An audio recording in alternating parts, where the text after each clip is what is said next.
Baik, kita masuk ke contoh soal selanjutnya ya. Jadi ini adalah inti dari menghitung neraca massa dengan reaksi kimia. Caranya gimana? Ya, baik kita simak baik-baik soal berikut. Diketahui data hasil analisa komposisi batuan kapur atau limestone ya. Jadi ada limestone mengandung CaCO3 dan MgCO3 sebanyak berikut dan juga mengandung bahan lain ya, atau biasa kita sebut sebagai inert sebanyak 1,70%. Kemudian apa yang dilakukan dari limestone tersebut? Limestone tersebut dipanaskan ya, dan ketika dipanaskan itu menghasilkan kalsium oksida yang sering disebut sebagai lime. Reaksinya seperti apa? Ini ya, kita sudah lihat. Yang dihitung adalah pertama A, jumlah pon kalsium oksida yang dapat diproduksi dari 1 ton batuan kapur, jumlah pon CO2 yang dapat diperoleh kembali setiap pon batuan kapur, dan jumlah pon batuan kapur yang dibutuhkan untuk membuat 1 ton lime.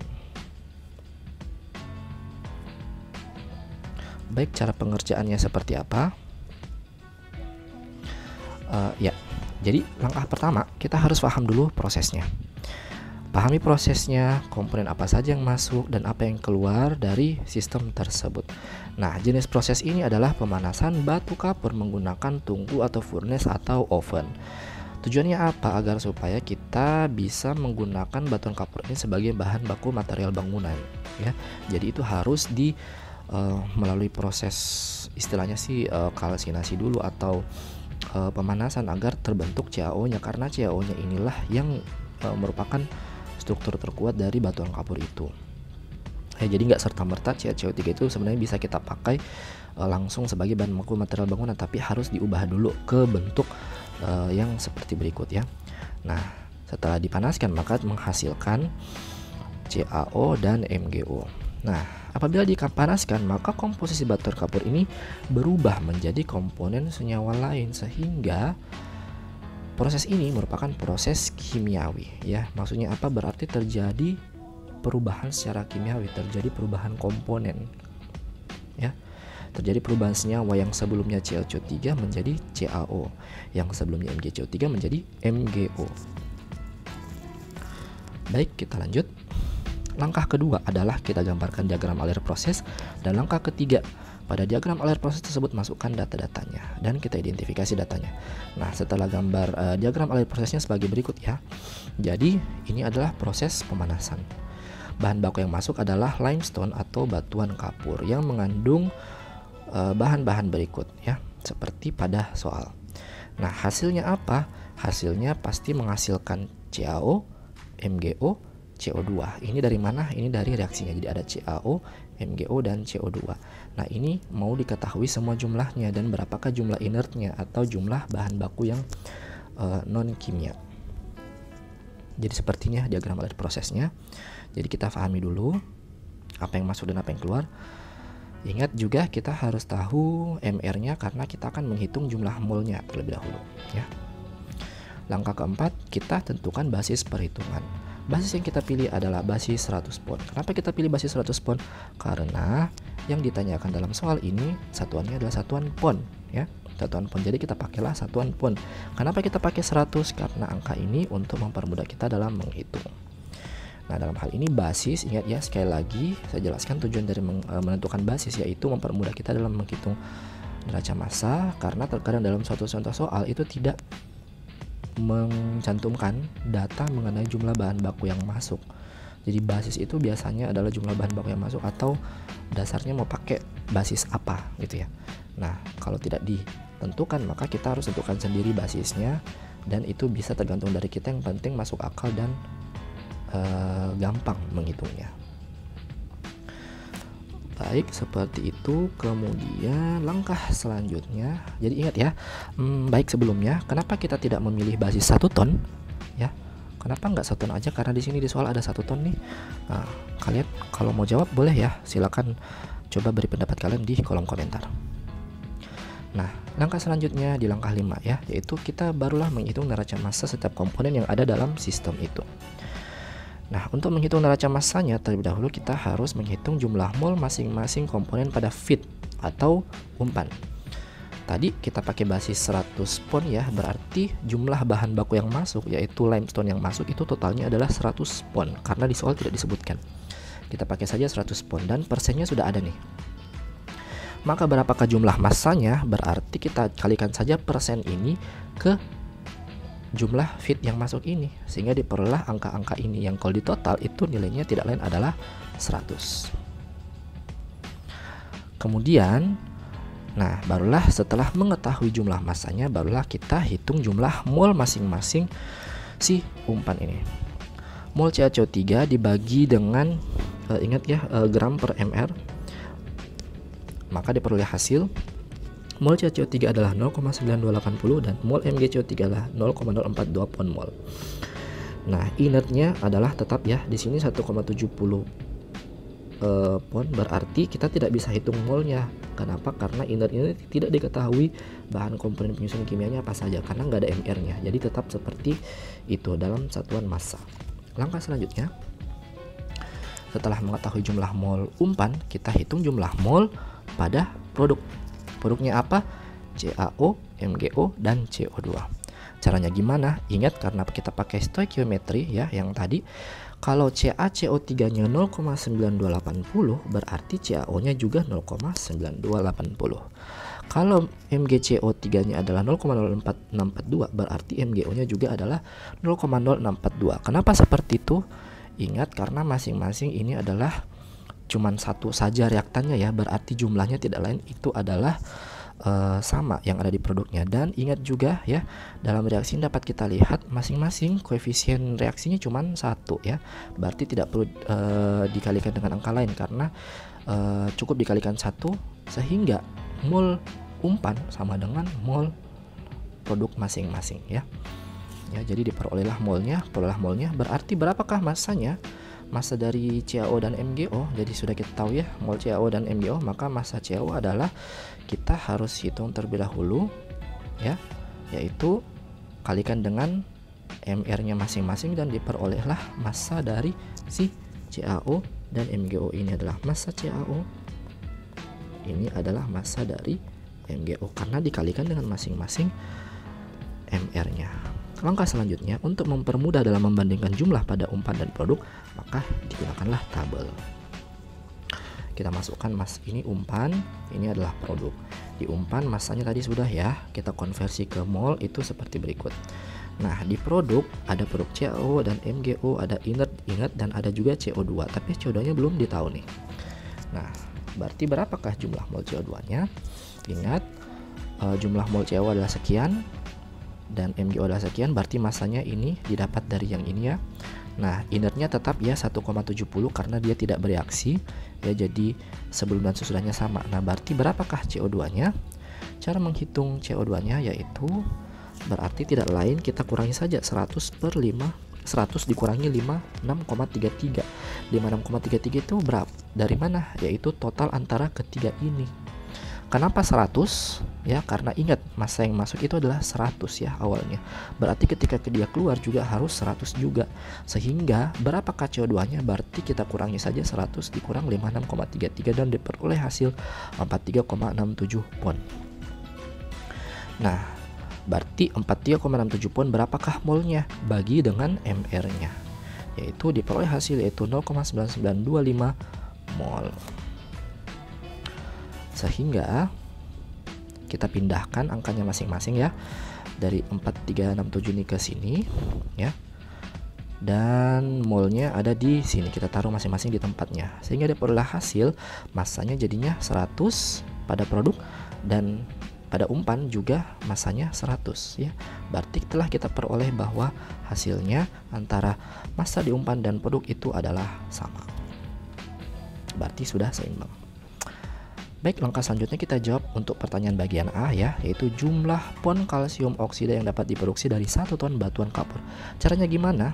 Jadi kalau kita punya kalsium oksida ya, jadi kalau kita punya batuan kapur ya, batuan kapurnya itu apa? Ini ya, itu 1 ton. Kalau ini 1 ton, berapakah CaO-nya? Caranya gimana? Berarti kita hitung dulu fraksi massa CaO dalam batuan kapur itu. berapa banyak bagian CaO dalam batuan kapur. Berarti pon CaO dibagi pon kapur 52,04 ini dapat dari mana? Yaitu dapat dari massa CaO yang sudah kita hitung tadi ya. Nah, ternyata hasilnya adalah 0,520. Secara reaksi itu seperti itu. Nah, kalau 0,520 jadi 100 pon ya. Semisal itunya 100 pon batuan kapurnya. Nah, kalau 1 ton batuan kapur gimana? Berarti 0,520 ini cukup kita kalikan saja dengan 1 ton dan diperoleh 0,520 ton. Ya, jadi kalau kita punya 1 ton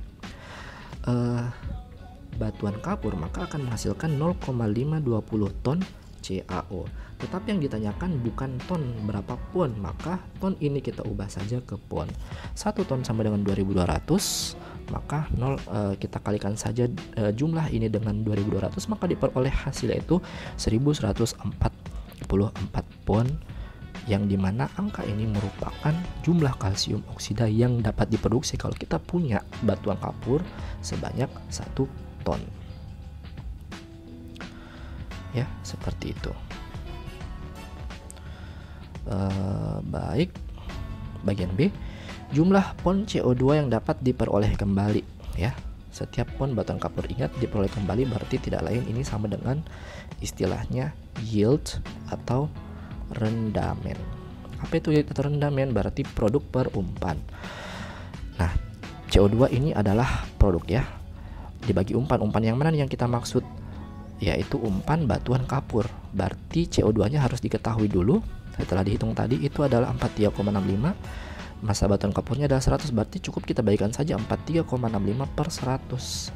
Kalau dipersenkan maka dikali dengan 100% terdapat 43,7% jumlah CO2 yang terrecover atau yang terproduksi dari batuan kapurnya. Kemudian soal bagian C. Ya, pada soal bagian C ini jumlah pon batuan kapur yang dibutuhkan untuk membuat 1 ton lime ya. 1 ton lime yang terdiri atas CaO, MgO dan inert. Jumlah pon ini maksudnya berarti berapa banyak batuan kapur yang dibutuhkan kalau kita mau memperoleh produk 1 ton ini ya. Jadi semisal nih ini nih 1 ton ya. Berapakah batuan kapurnya? Caranya gimana? Berarti massa fraksinya itu dibalik ya. Jadi batuan kapurnya menjadi pembilang dan lime-nya yang tidak lain produk menjadi penyebut. Berarti 100 per 56,33. Angkanya dari mana? Ini lihat di tabel yang sebelumnya ya, yang di neraca massa kita. Berarti 100 per 56,33. Berarti terdapat 1,776 bagian fraksi batuan kapur setiap lime yang ada. Nah, kalau kita punya mau lime-nya itu 1 ton, berarti kalikan saja fraksi ini dengan 1 ton itu, dan tidak lain diperoleh setelah dikonversi lagi dengan pon, maka diperoleh 3907,2 pon batuan kapur untuk menghasilkan 1 ton lime ya. Seperti itu. Baik. Nah, setelah kita jawab semua soalnya, maka barulah kita lanjut ke menghitung neraca massa masing-masing yang harus disajikan dalam tabel untuk mempermudah kita melihat jumlah masuk dan keluarnya. Nah, di sini dapat kita lihat, ingat ya, jumlah molnya itu tidak sama ya. Kenapa? Karena ini bukan neraca mol tapi neraca massa. Tapi massanya sendiri sudah sama. Kalau yang masuk itu adalah 100, maka yang keluar pun juga harusnya 100. Tetapi mol itu tidak sama. Kenapa? Karena setiap senyawa yang masuk dan keluar itu terjadi perubahan komponen senyawa kimia, dan setiap komponen senyawa kimia memiliki MR yang berbeda-beda, sehingga itulah yang menyebabkan kenapa molnya tidak sama ya. Seperti itu. Ya, jadi sudah sama ya. Baik, kita masuk ke contoh soal selanjutnya. Ya, jadi untuk contoh soal selanjutnya ini adalah reaksi klorinasi ya. Klorinasi metana. Jadi ini adalah metana ya, ini adalah klor. Metana dan klor akan menghasilkan metil klorida dan HCl ya. Nah, yang ditanyakan adalah Tentukan komposisi produk jika konversi pada reaksi pembatas adalah 67% dengan komposisi umpan, yaitu sebagai berikut. Jadi apa yang ditanyakan, berapa banyak komposisi produk ini dan ini yang tidak lain adalah metil klorida dan HCl kalau jumlah yang terkonversi itu tidak 100% tapi hanya 67% saja. Ini sudah diketahui jumlah mol masing-masing si umpannya. Ya, seperti itu. Bagaimana cara menjawabnya? Baik, pertama kita harus paham dulu prosesnya ya untuk di langkah pertama. Ya, jadi ini proses apa? Yaitu tidak lain proses klorinasi metana. Apa itu? Proses yang melangsungkan reaksi kimia antara senyawa metana dan klor untuk menghasilkan produk berupa metil klorida atau CH3Cl yang ini ya. Nah, di sini metil klorida ini tidak lain bahan baku pembuatan obat-obatan, pestisida dan refrigeran. Nah, ingat juga di soalnya ya, ada nitrogen. Tetapi di reaksinya nggak ada nitrogen. Itu maksudnya apa? Berarti nitrogen ini tidak lain adalah katalis. Katalis itu apa? Mempercepat suatu reaksi namun tidak ikut bereaksi. Dapat kalian lihat di sini nggak ada N2 nih di reaksi ini, tetapi dia ada masuk sebagai jumlah umpan. Maka dia perlu dihitungkan juga. Nah, di situ juga diketahui konversi ya, pengertian konversi apa kita sudah tahu, reaksi pembatas juga kita sudah tahu. Nah, reaksinya seperti berikut nih. Ini adalah metana, klor, metil klorida dan HCl. Nah, berarti dalam soal ini kita harus tahu dulu mana yang merupakan reaksi pembatas, karena kenapa di soal itu menanyakan ya berapa jumlah produk kalau si reaksi pembatasnya itu adalah 67%. Berarti kita harus cari tahu dulu mana reaksi pembatas pada reaksi ini. Baik, kita masuk ke langkah kedua, yaitu kita gambarkan diagram alir prosesnya secara sederhana dan masukkan jumlah-jumlah datanya. Jadi diagram alir prosesnya seperti ini ya. Ini adalah suatu reaktor, ada umpan ya, ada umpan yaitu seperti berikut sudah diketahui dalam soal ya. Jadi ada 40% CH4, 50% Cl2 dan 10% N2. Nah, ketika masuk dalam reaktor itu sudah diatur bahwa konversinya itu sebanyak 67% dan diperoleh produk berupa ini. Nah, produknya itu berupa apa? Kita identifikasi. Produknya tidak lain ada metil klorida ini ya. Kemudian HCl ini. Nah, ingat karena hanya 67% konversi berarti reaksi itu tidak berlangsung sempurna, berarti reaktannya juga masih ada. Umpannya masih ada. Umpannya apa saja? Berarti masih mengandung CH4 dan masih mengandung Cl2. Ingat ada juga yang tidak lain N2 sebagai katalisnya. Ini adalah produk yang kira-kira mungkin nanti akan terbentuk. Ya, jadi begitu ya cara kita mengidentifikasi. Kemudian kita tentukan basis perhitungan. Basisnya adalah 100 mol. Kenapa kita pakai mol? Karena di soal juga menyatakan persen mol ya, bukan dalam satuan gram. Angka 100 dipakai untuk mempermudah kita dalam mempermudah perhitungan. Baik, langkah kelima, menghitung neraca massa setiap komponen yang ada dalam sistem. Pertama, kita langsung ke reaksi pembatas ya. Kenapa nggak menghitung mol dulu? Karena molnya sudah diketahui ya. Nah, reaksi pembatasnya yang mana? Ingat, masing-masing reaktan dihitung jumlah mol bereaksinya, jadi mol per koefisien. Untuk CH4 dapat 40 mol, Cl2 dapatnya 50 mol. Berarti yang merupakan reaksi pembatas adalah ini, yaitu CH4 karena jumlahnya paling kecil. Nah, setelah mengetahui mana reaksi pembatas, ingat di soal mengatakan si reaksi pembatasnya ini terkonversi hanya 67%, berarti 67% dikalikan dengan 40 dibagi 1.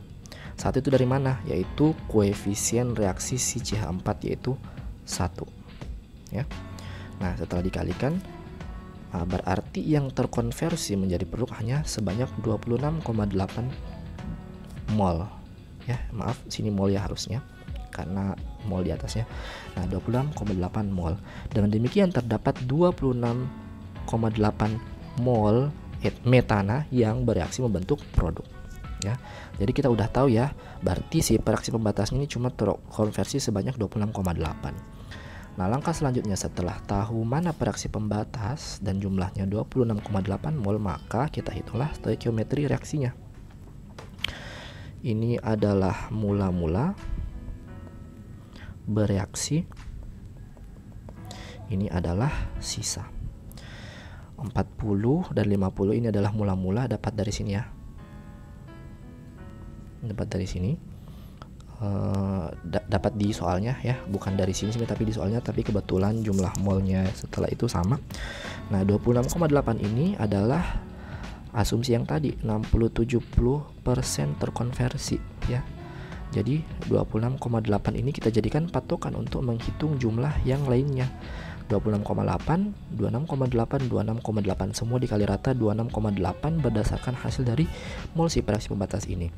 Dikalikan dengan masing-masing koefisiennya, karena masing-masing koefisiennya 1 ya, jadi 1, 1, 1, maka hasilnya adalah ini ya.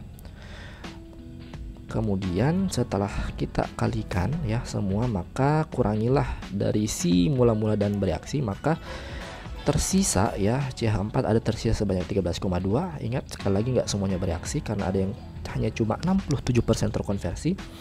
Cl2 nya adalah sekian, yaitu 50 kurang 26,8. Metil kloridanya langsung turun ke bawah 26,8 dan hasilnya adalah 26,8. Ini adalah jumlah mol masing-masing senyawa dari si produk yang ada. Berarti sudah dong ya, sudah jelas semua ya berapa jumlah mol dari produk dan hasil samping yang ada, hasil yang bersisa. Nah, di sini kita lihat kembali lagi diagram alur prosesnya. Ini adalah stoikiometri reaksinya, maka angka-angka ini semua kita masukkan ke dalam tabel neraca massa.